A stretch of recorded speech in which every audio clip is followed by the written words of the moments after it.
Alors, les ayatollahs, comme je vous ai dit, c'était fabriqué par les Grande-Bretagne, tatati tatata. Après, il y en a un ayatollah iranien. Le turban, il est blanc. Le turban blanc, c'est des Iraniens. Le turban noir, c'est 100% arabe, puisqu'ils sont descendants de Mahomet. Il était, ce monsieur-là, ministre de l'espionnage et contre-espionnage d'Iran. Il s'appelle Moslehi. Lui-même, il dit les Britanniques, ils sont tellement malins, plus malins que Mossad, plus malins que CIA, puisqu'ils réussissent d'infiltrer même chez nous en fabriquant des mouvements politiques et en fabriquant des ayatollahs. Et il cite une partie politique iranienne qui s'appelle Anjuman Hojjatiyeh. Ce sont maintenant c'est Jebheh Païdari, Front de Résistance et beaucoup d'autres.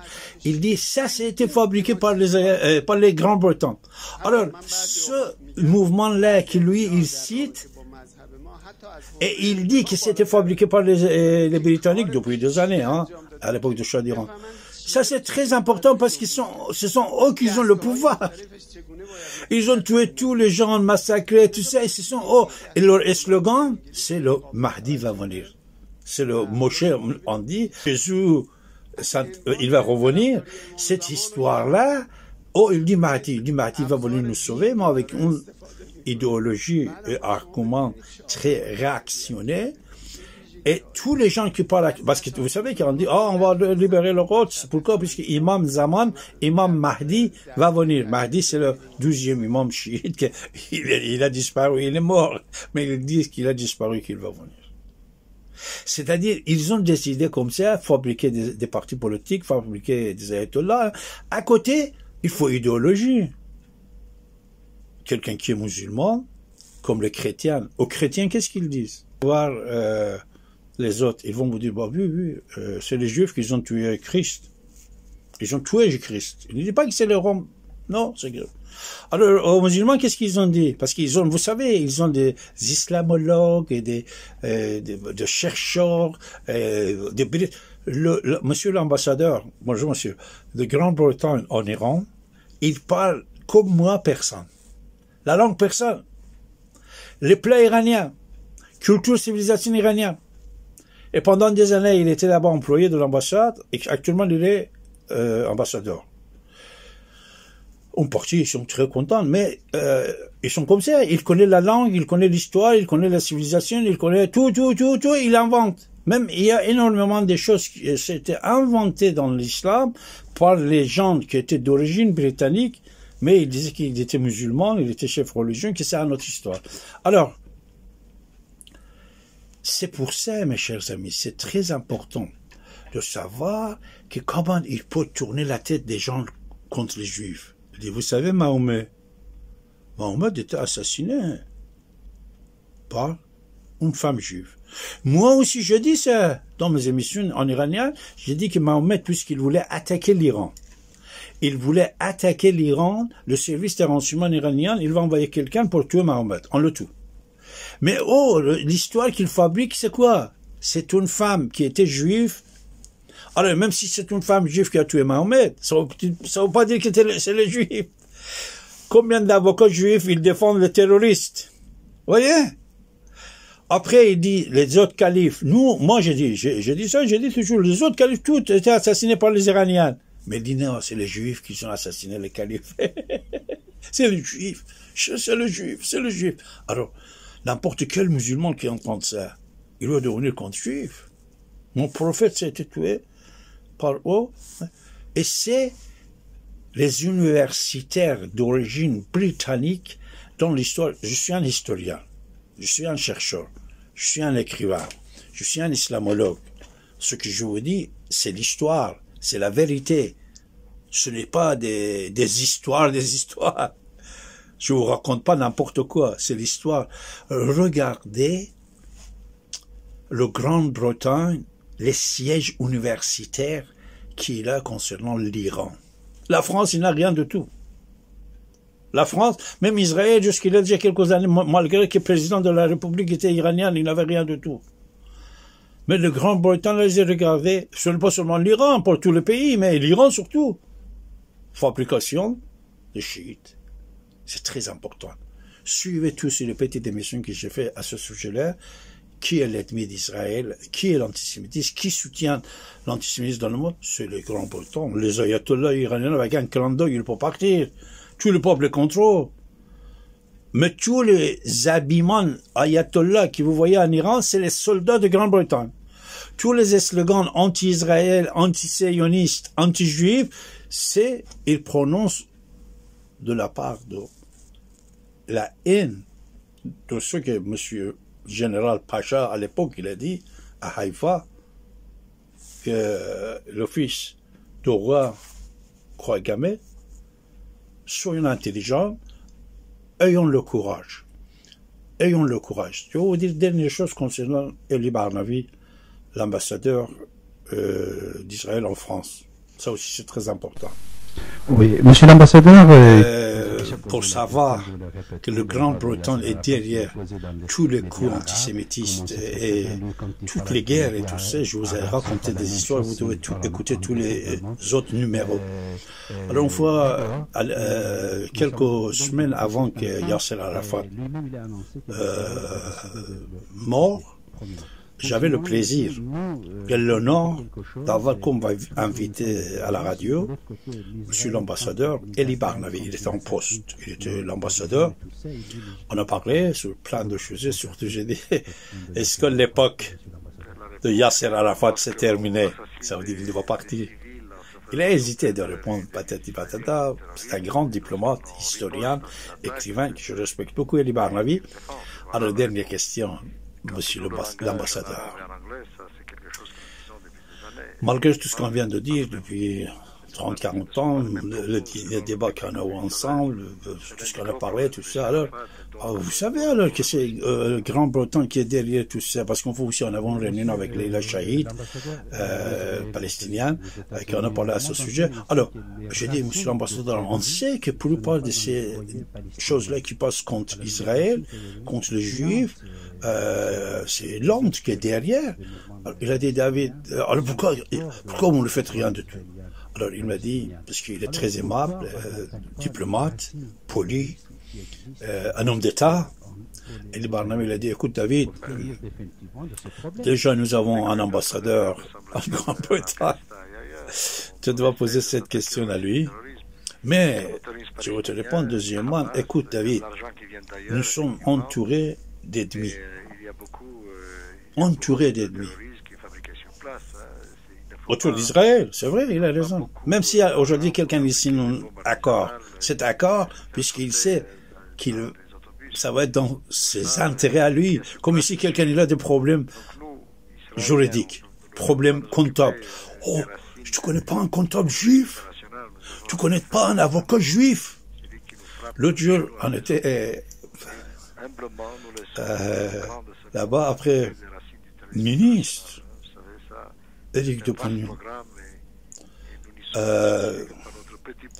ministre de la Justice, Éric Dupont-Moretti, monsieur le ministre, est en train de parler à notre avocat, lui aussi juif, il l'attaque. Pourquoi? Parce qu'il a défendu les criminels juifs, anti-juifs. Il a défendu les terroristes anti-juifs. L'autre avocat était contre lui, c'est-à-dire, quand ils ont besoin, ils cherchent les juifs parce que les juifs, ils travaillent bien. Ils ne regardent pas l'idée, l'idéologie, la religion, race, ethnie de la personne. Il fait bien son travail. C'est pour ça si de temps en temps il embauche certains individus ou n'importe quel endroit c'est juif, ça ne veut pas dire que tout le monde pense comme lui. Alors, Eli Barnavi, il m'a dit David, on a entouré d'ennemis. Alors déjà, laisse-nous nous arranger, nous continuer à nous battre avec nos ennemis qui sont autour de nous, ou même chez nous. Alors pour aller en Grande-Bretagne, on ne va pas créer un autre.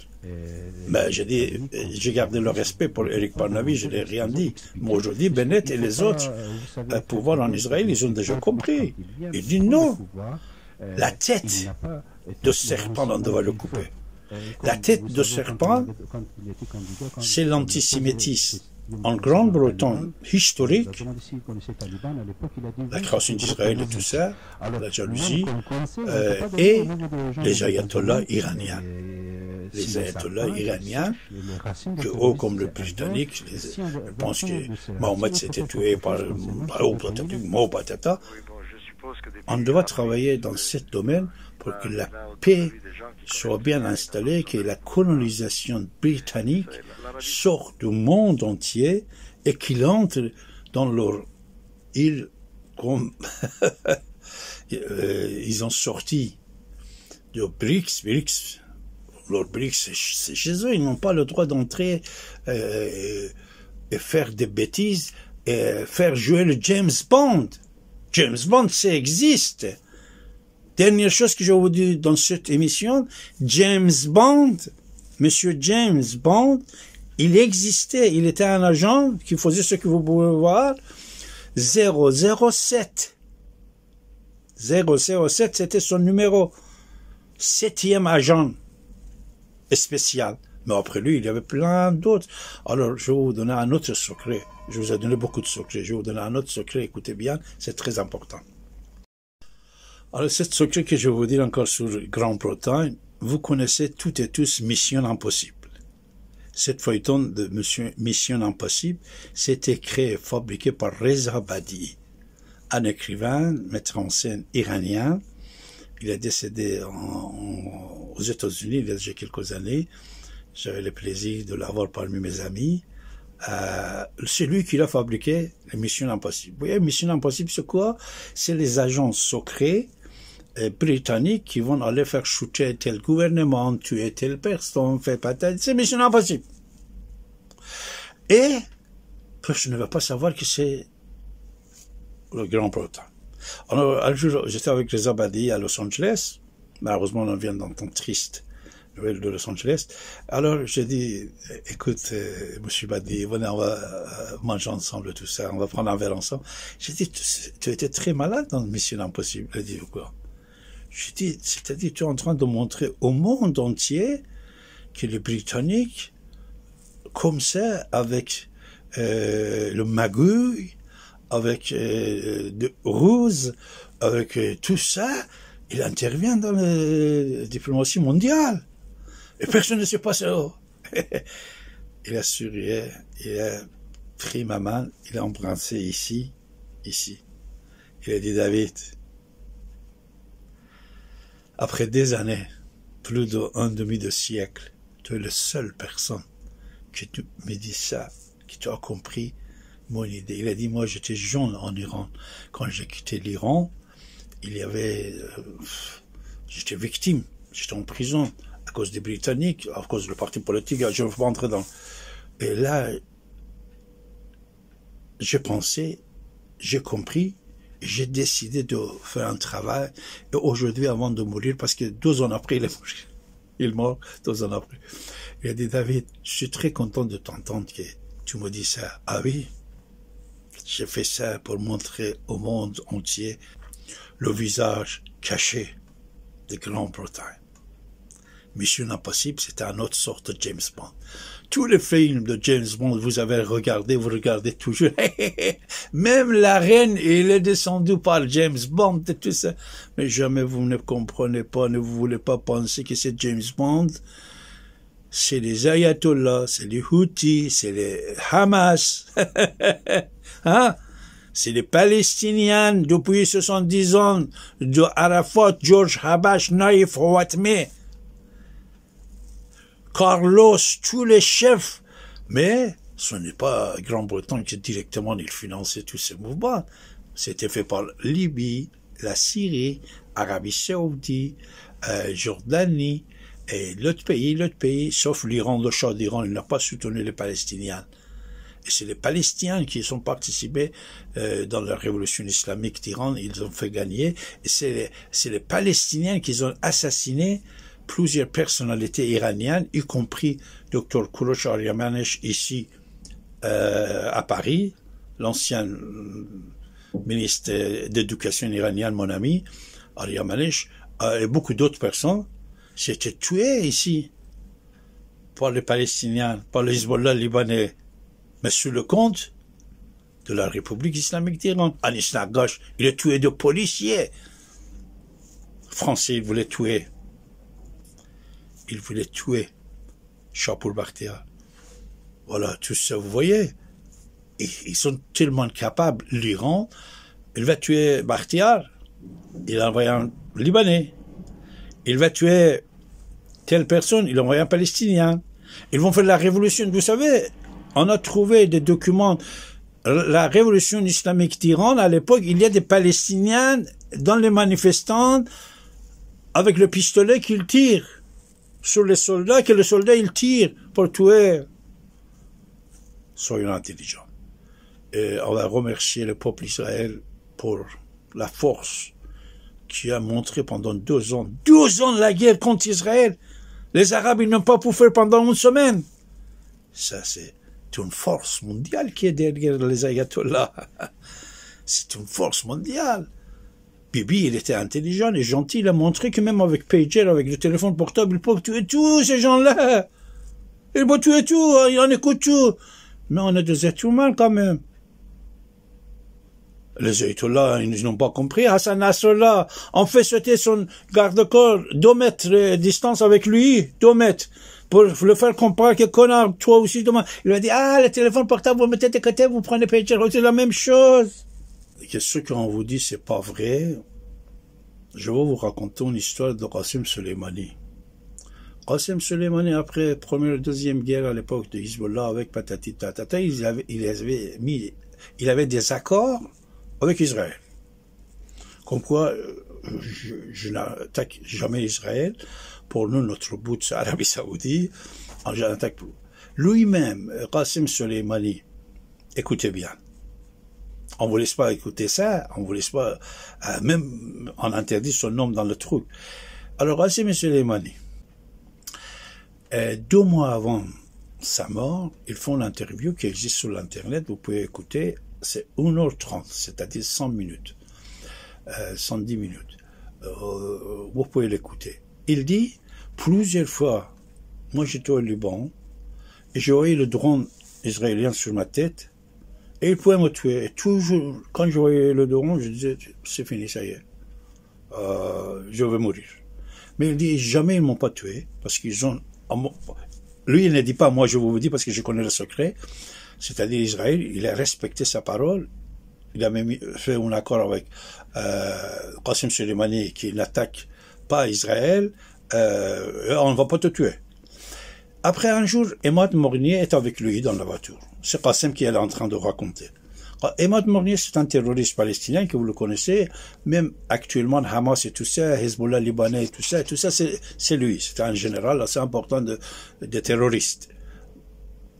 Qasem Soleimani, il dit que moi je suis dans la voiture avec Emad Mornier, j'arrête pour aller faire, excuse-moi, pipi, dehors, je m'éloigne de 2 minutes de la voiture, et il est dedans, il dit un drone, il vient, tac, il frappe, Qasem, il frappe Emad Mornier est tué, est mort. Mais ils n'ont pas tué Qasem Soleimani, c'est le respect des accords. Ils ont fait des accords, Israël l'a respecté. Autre chose que vous ne savez pas, cherchez sur l'Internet, vous allez trouver, Monsieur le Président Donald Trump. Il y a déjà 2 ans, 3 ans, même peut-être 4 ans, je ne sais pas quand il n'était plus le président. Il a dit, Benjamin Netanyahu, il était contre Benjamin, Bibi, et il a parlé très fort contre lui. Après, il a dit, concernant l'assassinat de Qasem Soleimani, moi je l'ai tué, lui, il m'avait promis de me soutenir, de faire ça, il n'a rien fait. Il était fâché contre Bibi, puisque Bibi n'a pas à se mêler Israël et les Juifs. Ils n'ont pas à se mêler à l'assassinat de Qasem Soleimani. You know, I did have a bad experience with Israel, though. When we took out Soleimani, it was us in Israel working as a group, and we knew where he was. We knew how he was coming in. We knew the plane. We knew everything. We worked on it for weeks, for months, actually. But I'll never forget that Bibi Netanyahu let us down. That was a very terrible thing, I will say that. So we were disappointed by that, very disappointed, but we did the job ourselves, and it was absolute precision, magnificent, beautiful job. And then Bibi tried to take credit for it. That wasn't good. That didn't make me feel too good, but that's all right. So they got to strengthen themselves up because they're fighting a big force. Ça, je dis pour plusieurs millions de personnes qui aiment Qasem Soleimani. Parce que quand il était assassiné, 17 millions de personnes étaient dans la rue. 17 millions. Pour que sachez-vous que votre général le plus fort, qu'actuellement son nom est interdit par la force mondiale qui soutient les ayatollahs, il ne voulait pas attaquer Israël. Même il avait un accord. Même Hassan Nasrallah était puni puisqu'il n'a pas respecté ses accords. Il n'a pas respecté. Est-ce que vous avez compris? Ça, c'était très important aussi de vous dire, mes chers amis.